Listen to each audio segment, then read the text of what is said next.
Hello friends, कैसे हैं आप सब? बढ़िया। चलिए देखते हैं एक ज़बरदस्त प्रश्न। ये प्रश्न कॉम्पिटिटिव एग्जाम में पूछा गया है। प्रश्न है 2 की घात 122 धन 4 की घात 62 धन 8 की घात 42 धन 4 की घात 64 धन 2 की घात 130।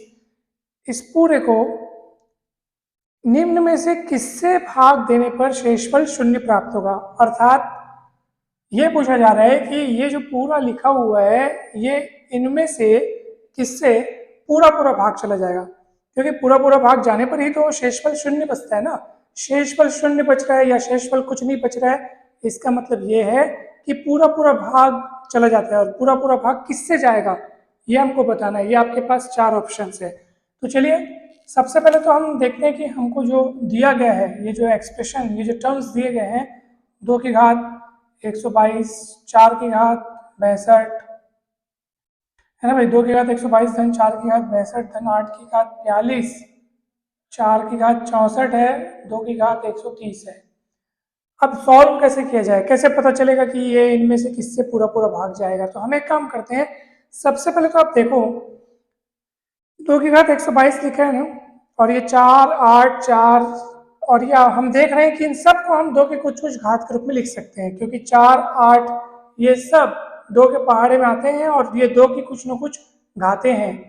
तो चलिए आप देखो 2 की घात 122 हो गया, 4 को लिख सकते हैं हम 2 का वर्ग, और पूरे की घात 62। 8 को लिख सकते हैं 2 की घात 3, क्योंकि 2 की घात 3 यानी 8 होता है, पूरे की घात 42। फिर 4 को लिख सकते हैं 2 का वर्ग, पूरे की घात 64, फिर 2 की घात 130। चलिए अब आगे बढ़ते हैं, 2 की घात 122। आपको पता है घात के ऊपर घात रहता है तो घातों का आपस में गुणा होता है। तो इन दोनों घातों का आपस में गुणा होगा तो 62 दूनी 124 प्लस, फिर घात के ऊपर घात, घातों का आपस में गुणा। देखो 2 की घात 3 और पूरे की घात 42, घात के ऊपर घात आपस में गुणा। 4 3 12 यानी 120 ये हो गया, और 3 दूनी 6 यानी 126, 64 दूनी 128 और ये 130। तो अब क्या किया जाएगा, अब आप देखो, अब ये हमको मिल गया। अब क्या करें सर? गौर से देखो सभी पद 2 के कुछ न कुछ घात हैं, 2 की घात के रूप में लिखे हुए हैं। तो हम इनमें से कॉमन निकाल सकते हैं। कॉमन देखो सबसे छोटी घात कहाँ पर है, सबसे छोटी घात है देखो ये 122 घात 124 घात 126 128 और 130। कॉमन निकालने के लिए हमको सबसे छोटा घात देखना पड़ेगा, और सबसे छोटा घात यहाँ पे है। तो 2 की घात 122 कॉमन निकल गया। अब यहाँ कितना बचेगा? 1 बचेगा, ठीक है ना। अब यहाँ कितना बचेगा देखो, 2 की घात कितना लिखा? 124, 122 घात कॉमन निकल गई तो 2 घात बची है यहाँ पे। 126 में से 122 निकल गया तो 2 की घात कितना बचा है? 4 घात बचा है यहाँ पे। यहाँ पे 2 की घात है ना भाई, यहाँ पे कितना? ये 128 है, 122 निकल गया, 6 घात बचा है, 2 की घात 6 बचा है यहाँ पे, है ना भाई। अब 2 की घात 130, 2 की घात 122 निकल गया तो कितना बचा है यहाँ पे? 2 की घात 8 बचा है। अब इन सबको जोड़ेंगे हम, चलिए जोड़ते हैं। जोड़ के बताइए कितना आएगा, बताइए। 2 की घात 122, ये 1 हो गया, 2 का वर्ग 4, फिर 2 की घात 4 यानी हो जाएगा 16, 2 की घात 6, 2 की घात 5 मतलब 32 होता है, और 2 की घात 6 मतलब 64, फिर 2 की घात 8, 64 दूनी 128, 128 दूनी 256।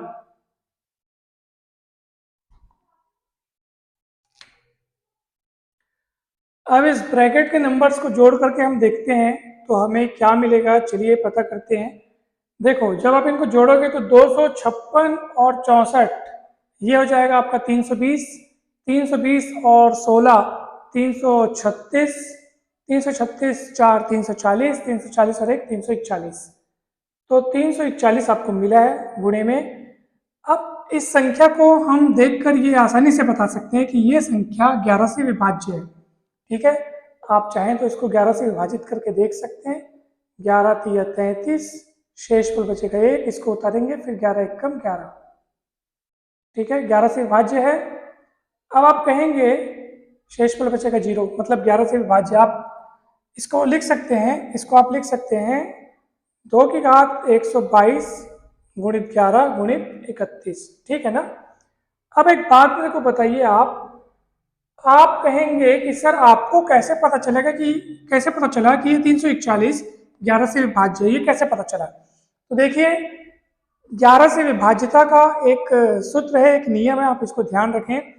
अगर किसी संख्या के एकांतर क्रम में अगर अंकों को अपन जोड़ें और उनका जो अंतर है वो अगर 0 मिले या 11 से विभाज्य संख्या मिले तो समझ लीजिए कि वो संख्या 11 से विभाज्य है।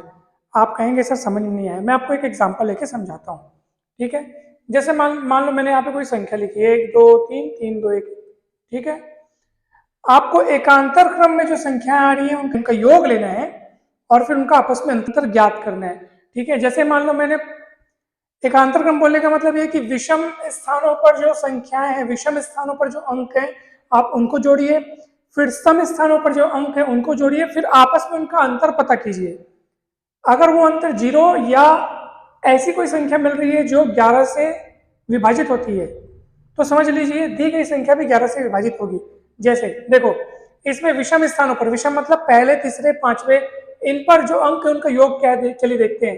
1 3 और फिर ये 2, उनका योग देखो, जोड़ेंगे क्या आएगा, 2 धन 3 धन 1 कितना आएगा, 6 आएगा। ये विषम, ये तो नहीं है, ये तो अपना सम स्थान हो गया है ना भाई। एक एक छोड़ करके आपको अंक को जोड़ना है। अब जो बच गया आप उनको जोड़िए, 2 3 1, ठीक है। तो देखो अब इनको जोड़ के देखो, जो बच गया आप उनको जोड़ के देखो, है ना। अब आप इनका डिफरेंस पता करके देखो, 0 आ रहा है।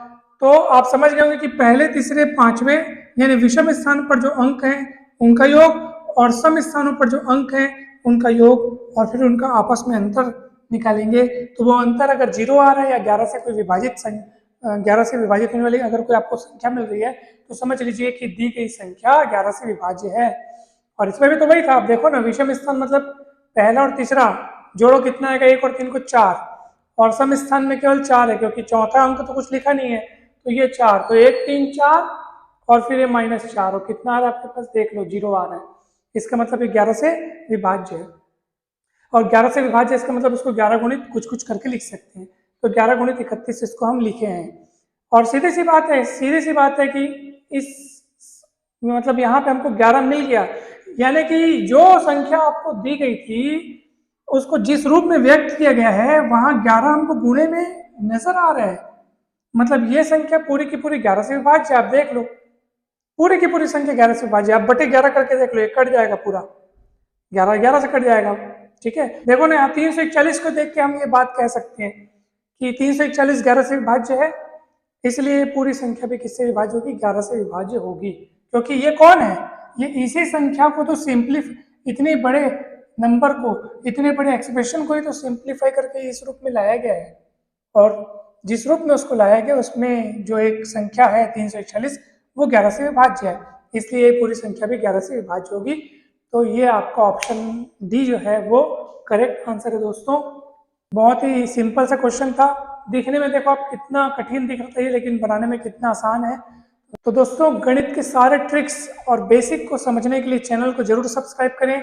आप चाहे किसी भी कॉम्पिटिटिव एग्जाम की तैयारी क्यों ना कर रहे हो, चाहे SSC PSC Vyapam railway banking कोई भी एग्जाम हो, गणित के संपूर्ण सिलेबस को आप हमारे चैनल से पढ़ सकते हैं, सीख सकते हैं, आपको बहुत ही लाभ मिलेगा। वीडियो अच्छा लगा हो तो जरूर लाइक करें, चैनल को सब्सक्राइब करके वीडियो को शेयर करना ना भूलें, वीडियो को शेयर करना ना भूलें। आप सभी का बहुत बहुत धन्यवाद, थैंक यू।